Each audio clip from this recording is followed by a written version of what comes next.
Un jour, les Israéliens détectent mon PC. Ils l'arrosent d'un déluge de feux tirés par leur artillerie automotrice constamment en mouvement, donc difficile à neutraliser par nos contre-batteries. Généralement, nous faisons appel au commandement égyptien qui répond aux moyens de l'aviation. Grâce aux trous bouteilles, le terrain semi-sablonneux le permet aisément, nous sommes relativement à l'abri. Lors d'un de ces bombardements, un obus tombe tout près d'un trou bouteille, tellement près que la cavité est complètement noire de poudre. Je conserve l'emplacement tel quel. Au cours d'une visite du général Mustafa Shahin, je lui raconte l'histoire. Il demande à voir l'endroit. « Qu'est-il advenu du Jundi qui s'y trouvait » me demande-t-il. « Il est là » lui répondis-je, en le lui présentant. Il a simplement été sonné par l'explosion de l'obus. Nous l'avons réanimé en l'aspergeant d'eau, ai-je ajouté. J'explique au général Shahin l'utilité du trou-bouteille hérité des forces coloniales françaises qui l'ont elles-mêmes pris chez les Vietnamiens. Votre terrain s'y prête, lui dis-je. Il suffit de creuser un trou en forme de goulot de bouteille, rétréci au début puis qui ira s'élargissant. Le trou doit avoir la taille d'un homme. Il préserve le soldat contre tout type de tir, particulièrement ceux de l'artillerie. Il lui permet d'utiliser son arme tout en restant lui-même à l'abri. Le général Mustafa Shahin est tellement conquis par le procédé qu'il me présente quelque temps plus tard un fascicule contenant la description et le croquis de l'emplacement que les Égyptiens dénomment désormais modèle algérien d'emplacement individuel de tir. L'armée égyptienne adopte officiellement cette technique.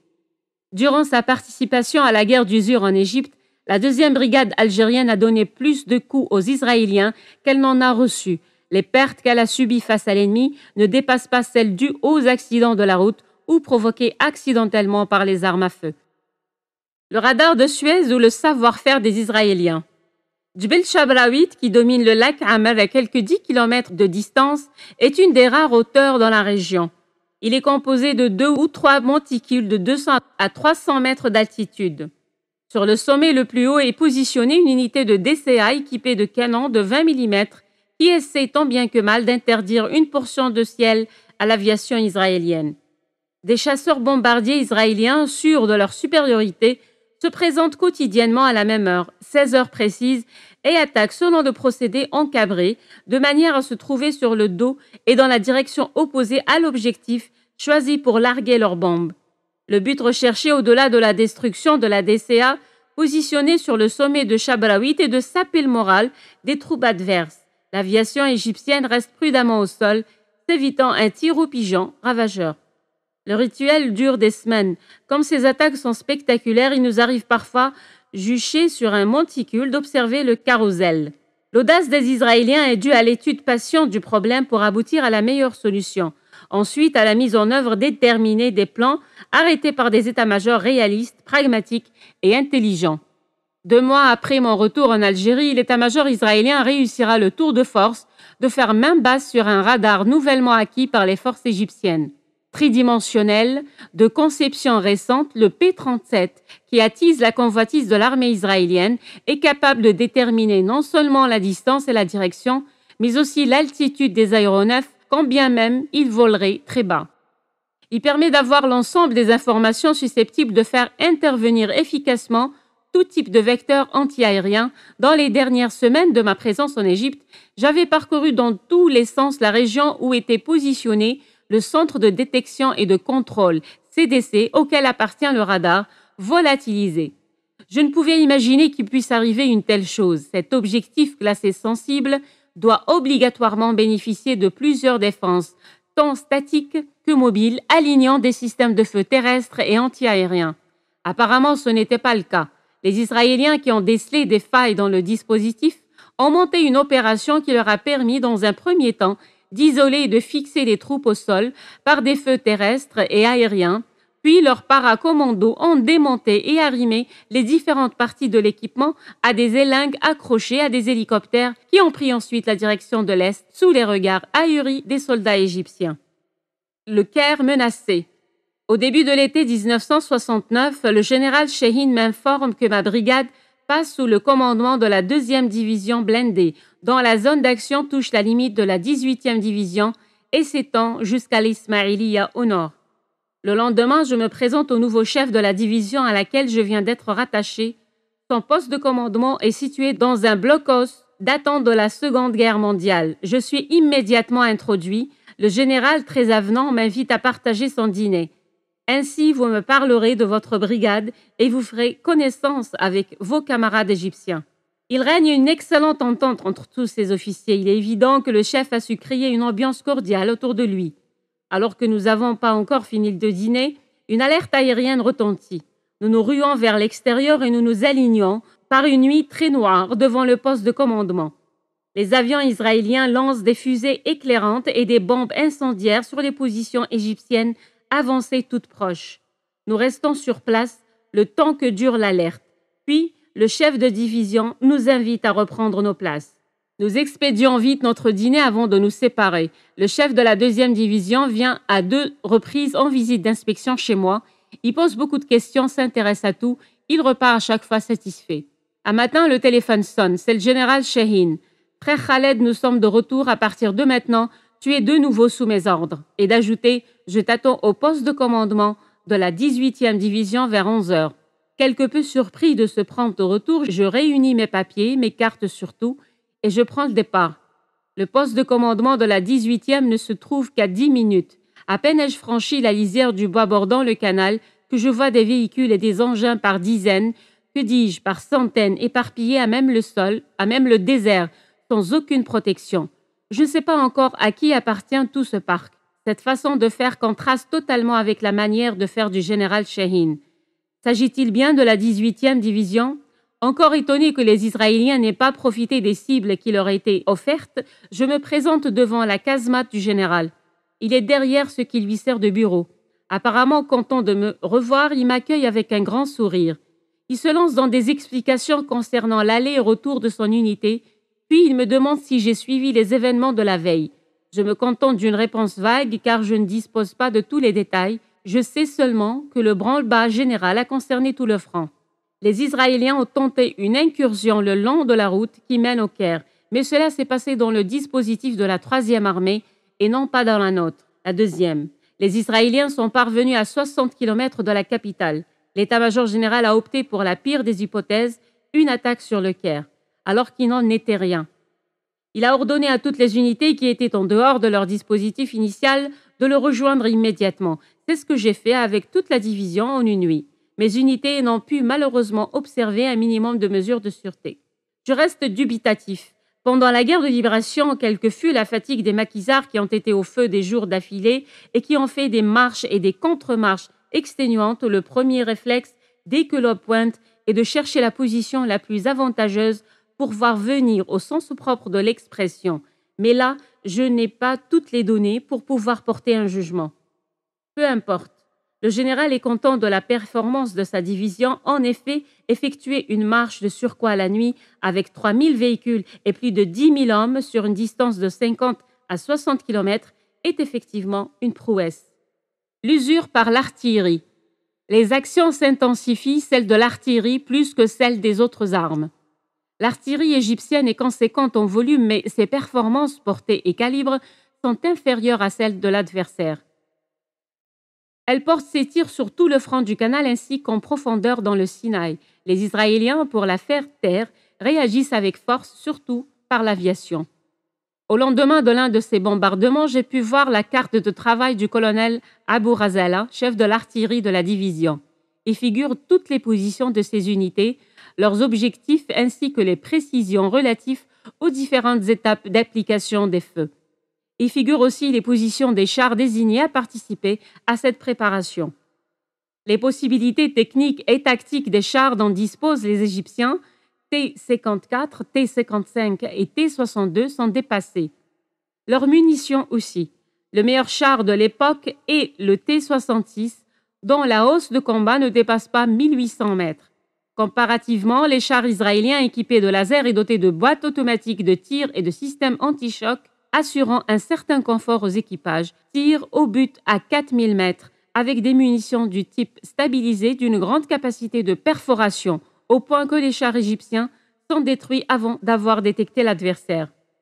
Ce jour-là, la 18e division déverse à elle seule plus de 10 000 obus sur des objectifs israéliens dans un laps de temps variant entre 30 et 45 minutes. Ces tirs sont une bonne préparation au combat pour les personnels, qu'ils soient simples servants de pièces d'artillerie, officiers de terrain ou d'état-major. Il provoque l'usure des nerfs et des matériels de ceux d'en face.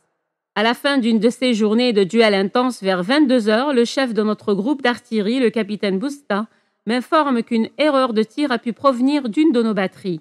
Des obus sont tombés loin de leur objectif, à la limite entre le déversoir et le lac Amer. Il ajoute que des poissons morts flottent à la surface de l'eau. D'après lui, l'incident est arrivé suite à une coupure de liaison au moment de la transmission des corrections de tir. J'en suis d'autant moins convaincu que l'endroit où sont apparus les poissons se trouve sur la trajectoire d'une de nos batteries et qu'en outre, un seul canon sur 4 s'était trompé. L'erreur vient assurément des servants de la pièce qui n'ont pas affiché les bonnes coordonnées. Parfois, les états-majors égyptiens profitent de la couverture que procurent ces intenses feux d'artillerie pour faire traverser Al-Marawir, des commandos de choc chargés de la récolte du renseignement sur le dispositif israélien. C'est le cas ce jour-là. Ces commandos, quand ils sont détectés, sont traqués au moment des chars qui patrouillent sans cesse. Une dizaine de ces blindés se dévoilent justement à l'endroit du secteur de ma brigade et de celui de la 134e. Nous ouvrons le feu avec tous nos moyens. Mes hommes sont abasourdis de voir les Israéliens aller et venir, phares allumés, les chefs de peloton debout dans les tourelles. Ils se demandent comment ces tankistes peuvent se comporter de la sorte sous un tel déluge de feu. Les soldats algériens font de ce mépris du danger leur sujet de discussion pendant des heures. L'explication est pourtant simple.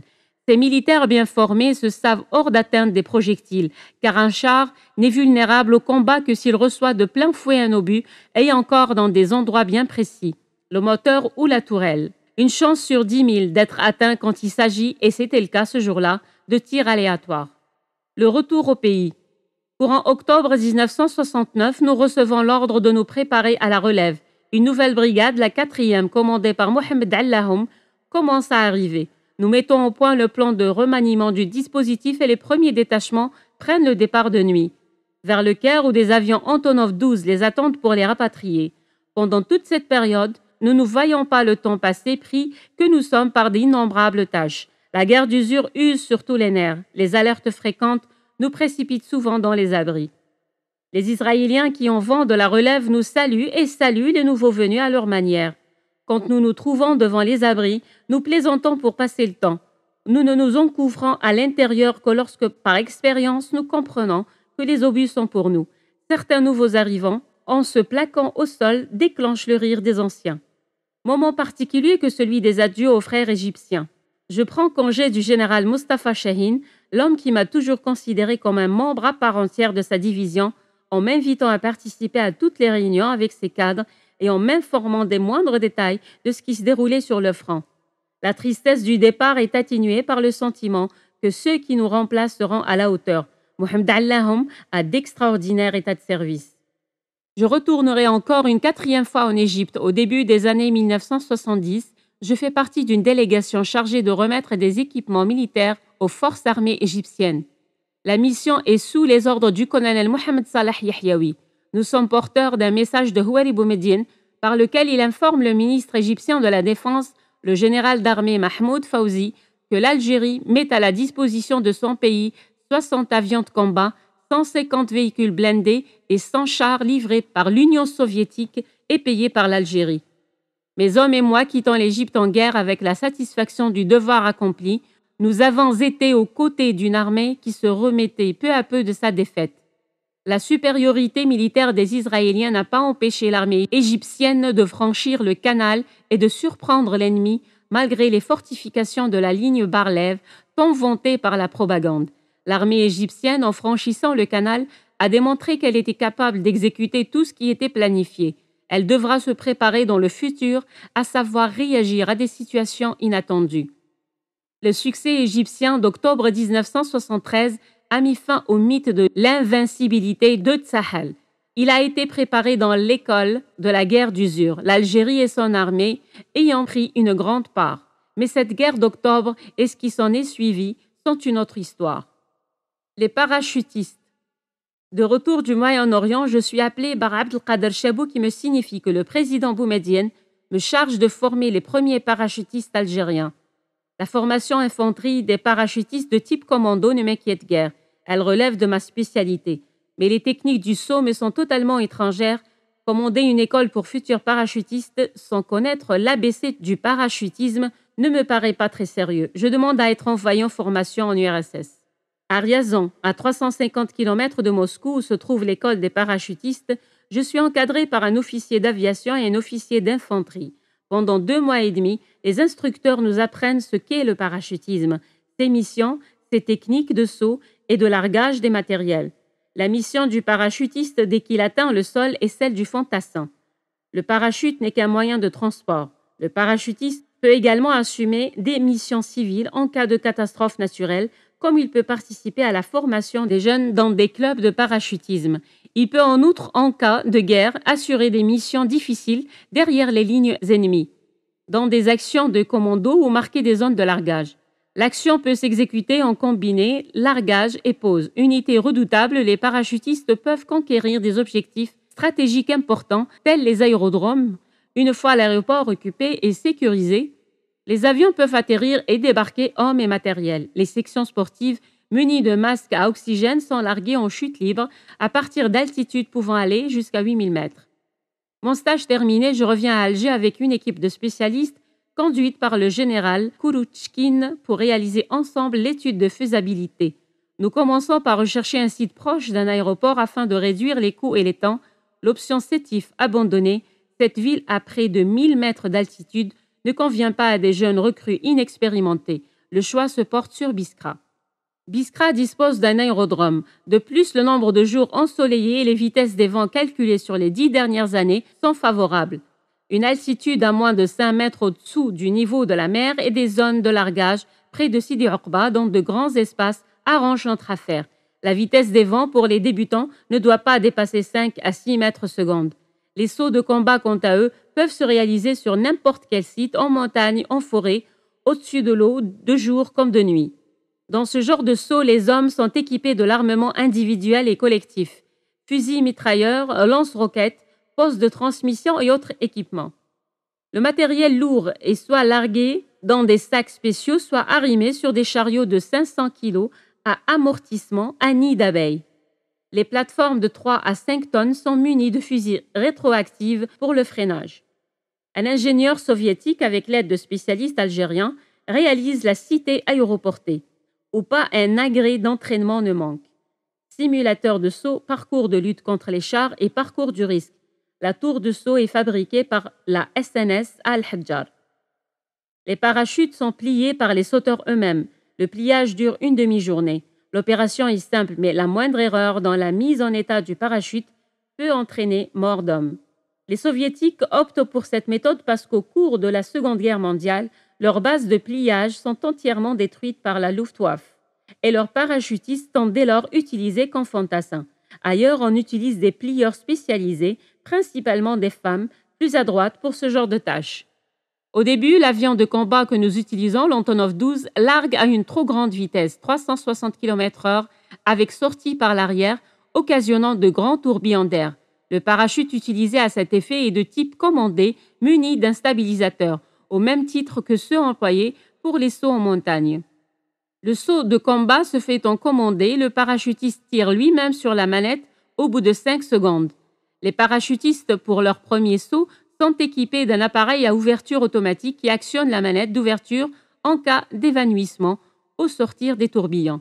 Avant l'utilisation de l'avion de combat, le sauteur doit effectuer 3 sauts d'initiation à partir d'un avion plus lent, à l'aide d'un parachute à ouverture automatique. Notre choix de l'avion d'initiation se porte sur le Fokker 27, à même d'assurer l'émission de l'aviation et du parachutisme en même temps. Nous nous apercevons lors des essais que l'avion vole à une trop grande vitesse et que les élastiques d'enroulement des suspentes se déchirent. Le constructeur à qui nous signalons l'incompatibilité du parachute avec l'avion nous autorise à réduire la vitesse qui avoisine alors celle du décrochage. Les sauts d'initiation qui s'effectuent à basse altitude, toutes portes ouvertes, peuvent se faire tant que l'avion est neuf et piloté par un équipage chevronné. Le Fokker 27 sera remplacé plus tard et les exemplaires que nous avons seront cédés à l'aviation civile. 2 brevets de saut sont instaurés. Le simple exige 8 sauts, dont 3 sauts d'initiation. L'autre, de première classe, n'est obtenu qu'après 25 sauts. Une fois le brevet obtenu, il faut exécuter 8 sauts d'entretien par an pour avoir droit à la prime. Les officiers, quant à eux, doivent obligatoirement faire 6 sauts sportifs. Sautant les derniers, ils disposent de parachutes manœuvrables qui leur permettent de se poser au milieu de leurs troupes. Les sauts de combat se font à Daya, près de Barika. Les hommes sont équipés de l'ensemble de leur matériel et les vitesses de vent atteignent 8 à 10 mètres par seconde. Une fois à la veille de l'inauguration de l'école, alors qu'un bataillon est monté et que le second est en formation, un raid de 75 km est effectué, en partie de nuit. Lorsque les avions se présentent pour larguer, le vent dont nous calculons la vitesse à l'aide de manomètres individuels redouble de force. Il souffle par rafales de 10 à 12 mètres secondes. Nous décidons quand même d'ordonner le largage, sachant que les hommes sont bien préparés. Au moment de l'ouverture des parachutes, le vent nous oblige à nous disperser dans la zone afin d'étouffer les coupoles gonflées, devenant ainsi un véritable danger pour le parachutiste. Après le saut, les parachutistes effectuent un exercice de reconnaissance et d'endurance physique jusqu'à Biskra. Ils sont lâchés par section. De nuit, ils simulent, cartes et boussoles en main, des attaques sur des positions préparées à l'avance et occupées par des plastrons. Arrivés à Biskra, ils doivent terminer par un tir de combat de compagnie. Malgré la vitesse excessive du vent, aucun traumatisme n'est signalé ce jour-là. Le spécialiste soviétique me lance « Vous avez d'excellents parachutistes, très endurcis. Un saut dans de telles conditions chez nous nous aurait occasionné non seulement des traumatismes, mais probablement des morts. » Le jour de l'inauguration de l'école, Boumedienne est présent. Un saut de combat avec manœuvre à tir réel lui est présenté. La démonstration débute par un saut sportif en l'honneur de l'amitié algéro-soviétique. Le chef de la section sportive, le lieutenant Abdelhamid Dahan, et le professeur soviétique sautent main dans la main d'une altitude de 2000 mètres, chacun d'eux portant le drapeau de son pays le long de la jambe. Leur silhouette trace une traînée fumigène en couleur. Depuis, une nouvelle école a été construite et les officiers de toutes les écoles y passent 15 jours pour obtenir leur brevet de parachutiste. De nombreux officiers formés dans cette école occupent aujourd'hui de hautes fonctions au sein de l'ANP.